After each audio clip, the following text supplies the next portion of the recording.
I'm now a subscriber myself. I really love the service.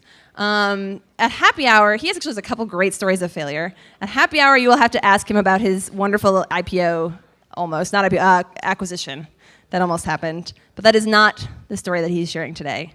Today, you told me a great story about some mistakes you made and lessons you learned when you were starting to market Backblaze. Many piles of money that were many lessons, and how you eventually kind of identified your market and the path that took. And hopefully you guys don't have to spend tens of thousands or hundreds of thousands of dollars to find your market if you listen to Gleb. AV guys, Sean, I didn't tell you this. This is the talk that has the video that you have on your laptop. So when Gleb tells you, if you could turn it on, that'd be great. I'm so disorganized after that break. Sorry, everybody. This is your clicker. I welcome to the stage Gleb Budman of Backblaze. Thank you.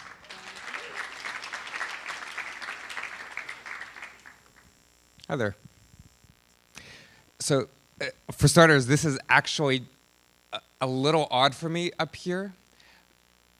About 3 years ago, I was standing here also with a bunch of people looking at me, but it was to get married. I think you guys right there are roughly where we had our first dance. So a little odd. Today, though, I'll talk to you about why having even $1 million for marketing is not going to make it all better. In 2007, we started our online backup company, Backblaze, and we shipped product. Customers loved it. We grew to millions of revenue. We did 4 billion restores. Things were going good. And we bootstrapped the whole way. And we even went profitable. A year ago, we decided to raise funding. Now, why we took funding after being profitable, probably a topic for another day. But we decided to take $1 million of that 5 and put it into marketing. And we tried lots of things with that $1 million. And I was very excited by this. I mean, you know, we put blood, sweat, and servers into our startup for 5+ years with a $0 marketing budget. So all of a sudden having $1 million to grow, I was like, woohoo, this is gonna be great. And we tried everything. I mean, we tried Google AdWords, SEM, SEO, PR, Facebook ads, retargeting, remarketing, newsletters, blog. And in the process, we learned a lot, but we had 3 big fails while doing this. So I'll share them with you now. We started with an idea. The idea was, we're an internet company. Everybody in the world should use us. We offer this service. It works on every laptop. There are 2 billion internet-connected computers around the world. Everybody should use it on all those. And for $5 a month, it should be a no-brainer. Pretty much anyone can afford it. So we said, we'll market to everybody.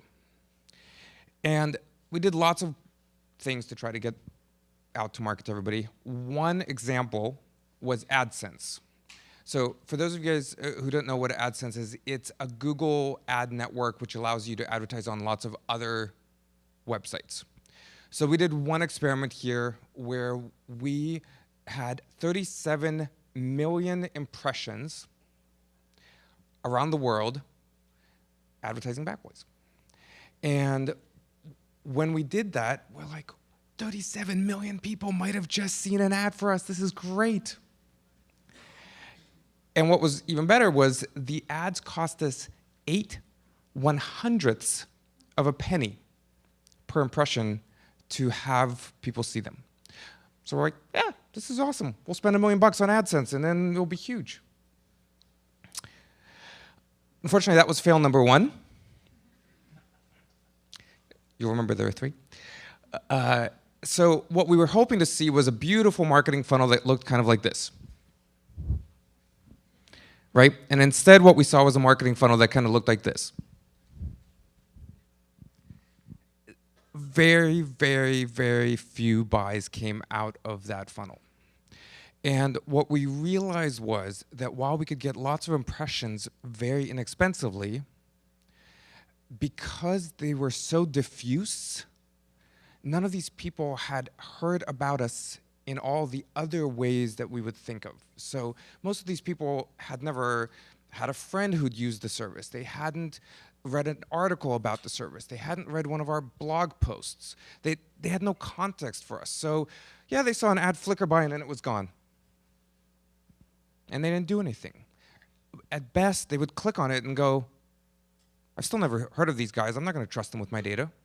And they were gone. So what we realized was that the world is not our customer, even though we're an internet company, and so by default we tend to think of, well, you know, we're not a restaurant. It's not like the local neighborhood. Everybody should use it. No, we really needed to pick a niche to focus on. Okay, so we figured, hey, we're not stupid. We learn. We picked a niche. We said, let's target moms. You laugh, but this seemed like a great idea. So why moms? They take lots of pictures. Those pictures are digital. They end up on their computer. They tell us that they would die if those pictures vaporized. And they don't want to spend a lot of time dealing with complicated technology. They just want it to work. And Backblaze was all about being easy. Like, this will be perfect. We'll target moms. So one experiment that we did was we tried to use PR to reach a lot of mom-focused journals. So we had this article in Parenting magazine, and it was awesome. Safeguard your assets with Backblaze. I'm like, great headline. If you read the article, it's all positive and says nice things about our company. We even incented people with it by giving away a nice little iPad mini just to get them to engage. We're like, this is going to be great. Yeah, fail number 2. So the reason that this was fail number 2 was we realized there was this subtle nuance that we didn't hear. Moms didn't say they would die if the pictures were lost. What they said was they were going to kill someone if their pictures were lost. And that someone was their husband. We just didn't quite catch that. So what happened was we were doing all of this outreach to all of these moms saying, hey, you should make sure that you use Backblaze to back up your data. And they were like, what? Like, it just wasn't on their radar screen. They had a divided responsibilities. You're going to be handling this stuff. I'm going to be handling this stuff. And so promoting to them and advertising to them, it just didn't work. So that was fail number 2, was picking the wrong niche. Okay, we had a third idea. We had an existing user base that used the service for the 5 years before this. And since we had this totally unlimited online backup service and we spent 0 on marketing it, the people who had signed up for the service were ones who inherently understood the value of what we were providing. So who are those people? Photographers, videographers, DJs, musicians, web designers, all the people who had just boatloads of data, and they were like, $5 a month for unlimited? Sure, sign me up. You know, I'll hand you guys all that data, which was fine, except that we lose money on them, or at least, you know, we're minimally profitable on them. We need averages, right? So we said, we're not going to spend marketing money to try to find wedding photographers who are going to store 3 terabytes of data with us. We're going to try to find people who are kind of normal customers. By the way, if anybody is a photographer or videographer, you're still welcome to use our service. We love you. We're just not necessarily going to pay to find you. So one way that we thought about getting normal users was local events. And by local events, I don't mean this kind of event where it's all techies. I mean local events like small business fairs, art festivals, We even did a wine tasting. I mean, local. And trying to just find normal people who have 10 gigabytes of data, 20 gigabytes of data, something very just average. If you've been following along, you can guess this is fail number 3, which was picking a niche that was not based on our existing users. And the deal here was that we were looking for normal users, but who's normal? Like, what does that actually mean? How do you target normal? Does anybody raise their hand and say, "Hi, I'm abnormal. Can you target me?" So normal meant we were in this very amorphous, like everybody bucket, and it was really hard to find who are the normal users that want our service and who are the normal users that don't want our service, and how do we just target the normal ones that do? So we had walked away from all of the people that had told us with their actions and their wallets that they wanted our service to go chase kind of this amorphous normal. So that was our fail number 3. So I want to play this video, which is about 30 seconds long, where we tried to do all 3 of these things in one giant experiment. Finally, you've come back home from your spa trip and you're hard at work, and by hard at work, I mean you're posting your photos on Facebook. All right. And then, all of a sudden, your dumb boss comes over and accidentally spills your Mai Tai all over your computer. Oh, no. So you lose all your photos, right? Not to worry, there's a great online service called Backblaze. It automatically backs up all your movies, pictures, and music right onto the cloud. It's only $5 a month, and you can access it right from your phone or iPad. But what's that? You say, "Ellen, I don't have a device." Well, that's a bummer. But thanks to Backblaze, you're all getting an iPod mini.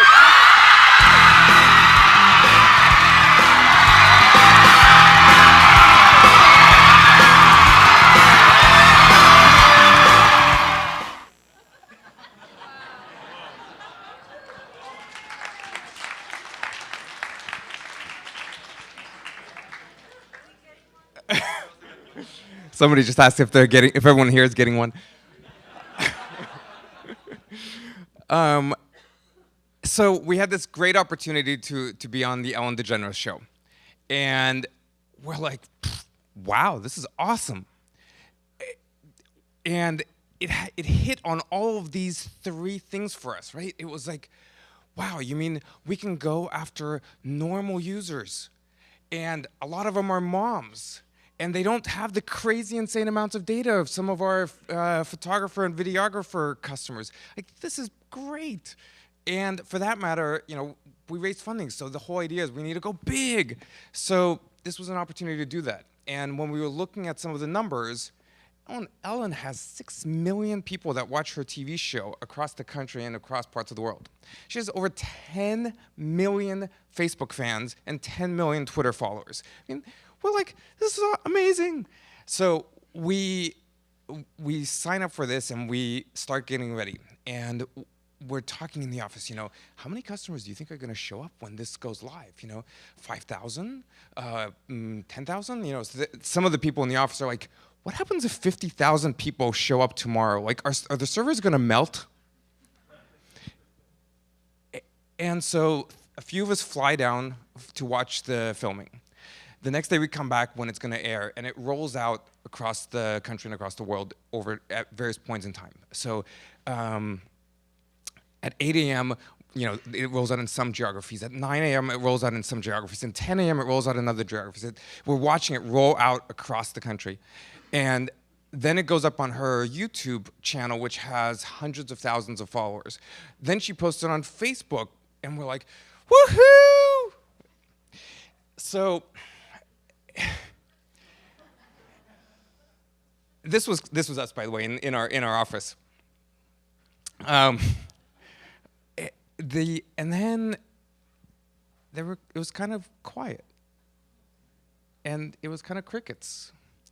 And in total, about 500 people signed up. Now, I mean, I'll take 500 people any day, but this was not this massive thing that we thought it might be. And we're like, what happened? You know, did the TVs go out across the country or something? Didn't everybody see it? And the thing was, yes, 6 million people saw it. But which 6 million? And what we realized was it hit upon all three of our fails in one beautiful combination. It was diffuse. Most of these people hadn't necessarily heard about us. They were typically not the decision makers in the household, and they weren't people that were based on similar demographics to the ones that had already shown us that they wanted our service. So this wasn't quite successful. So when we kind of stepped back and thought about it, and we're like, okay, based on all these experiments that we've done, including this one, what's the realization that we can take away from this? And what we said was, you know, we've been focusing really broad in various ways, but if we simply signed up the people in the tiny little microcosm of the San Francisco Bay Area, and signed up all the people just here, we'd be generating $500 million a year in revenue. And we'd be wildly more successful than any company in our space. San Francisco Bay Area is a pretty small place by comparison to the rest of the world. So it's not that we should focus on the San Francisco Bay Area. That's not necessarily the right niche for us. But what we did take away was that being an internet company does not mean you have to get the whole world. Yes, Facebook, in order to double in size, needs to go after the whole world. For most internet companies, getting a few big cities is wild success. So the next question for us was, well, that's great. Who do we go after? Which niches do we pick? I mean, we tried picking one. We picked moms. That was a fail. How do we pick the right ones? So we did three things. The first thing we did was we just sat down and brainstormed. And with 5 years of doing this, we had some sense of who our existing customers were and who might like the service and who has liked the service, what they've told us.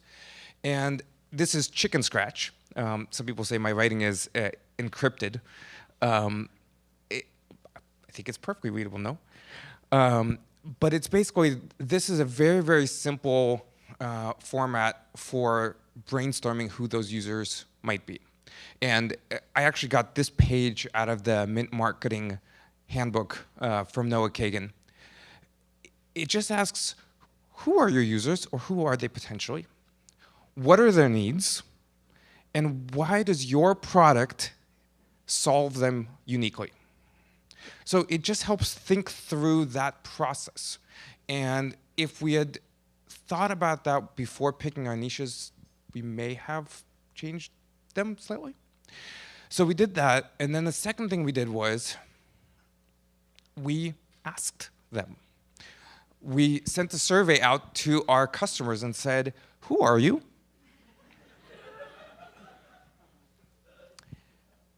So we asked them, not questions like, are you 25 to 34 years old? Because, yeah, that's a data point, but it's not, it's very limited in terms of what it actually tells you. We asked them things like, what is your profession? What are your hobbies? What are your interests? What do you like to do? Just questions to try to get inside the heads of those people who've already come and signed up for our service. And then we dug into Google Analytics. And you guys probably all have Google Analytics set up for your companies. What are the things that we actually looked at? So we looked at, one, where are people coming from? What country, state, city are they coming from? We also looked at which sites are they coming from. And by sites, the things that we were interested in, what are the topics? What kinds of things are people interested in that they then end up coming to our site for? We also looked at technology. Are they on Mac? Are they on PC? Are they on mobile? Are they on big screens? Are they on small screens? You know, what are they using? And very importantly, we didn't look at visitors. We looked at who actually signed up. Because we would have these things in Google Analytics where it's like, yay, we got a bazillion visitors from this place. and none of them bought. So why would we go after those kind of users? So combining these three ways to figure out what these niches should be, we discovered three. One, software developers. We have lots of them. They like the service. They understand the value of it. Okay. Two, Mac users. We found that people post on us about us on Mac sites. They convert better when they show up. We have a crazy high percentage of Mac users to PC users, despite the fact that Mac is a small percentage of the market. So that one also kind of made sense to us. Both of those did. The third one, for us, was weird.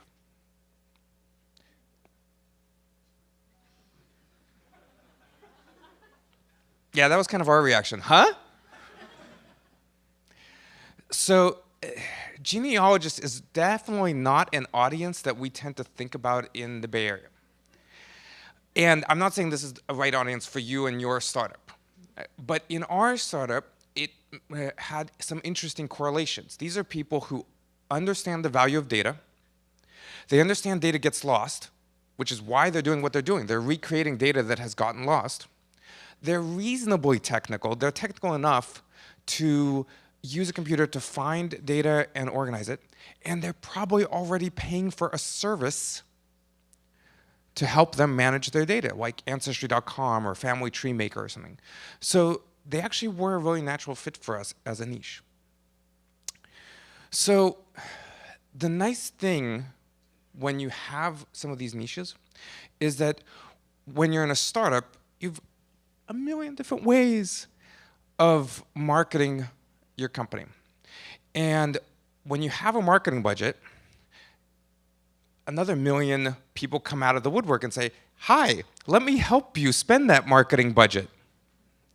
And the question is, how do you decide which of these to do? So by having some niches to focus on, it makes it easier to say, that's not a fit, that's not a fit, that's not a fit. These three things are a fit. If you can help me market these, you're going to get my time, my focus, my money. So again, if you are faced with our scenario of having a reasonable sized marketing budget or not, the three fails that we did to avoid: one, assuming the world is your customer and not picking a niche. Two, taking a random ass guess and picking the wrong niche. Or three, ignoring your existing user base as a place to look for the right niche. So if I leave you with one thing, when you go out and market, find your niches for your specific company, ignoring what people do for theirs, and then double down on that. Thank you very much.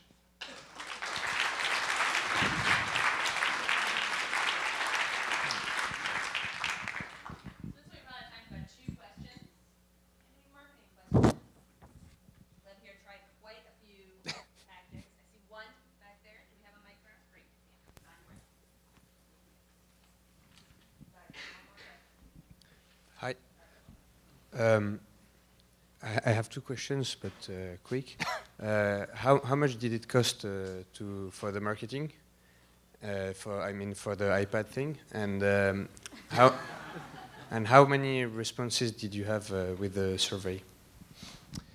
So the two questions were: how much did we spend on the Ellen DeGeneres marketing giveaway, and how many responses did we get to the survey? So the Ellen DeGeneres giveaway, we had to give away 400 iPad minis. Now, we got an astoundingly good deal from Apple. I mean, they are amazingly happy to discount the product when you buy 400. We got 2% off.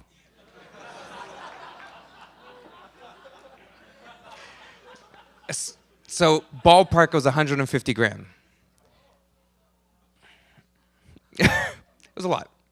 The other question was the survey responses.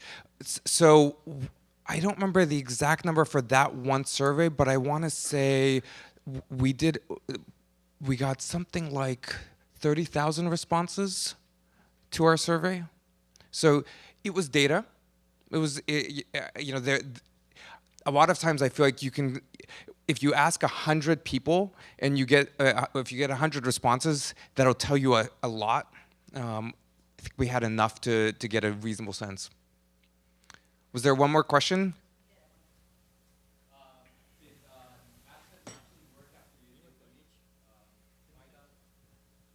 Yeah, so the question was our experiment with AdSense and whether it worked after we figured out our niches. A little bit. So frankly, AdSense as a channel has not been something that we've thought worked great. We've advertised in other places, like when we've wanted to find Mac customers, we've advertised on Mac sites directly, and that's worked better for us.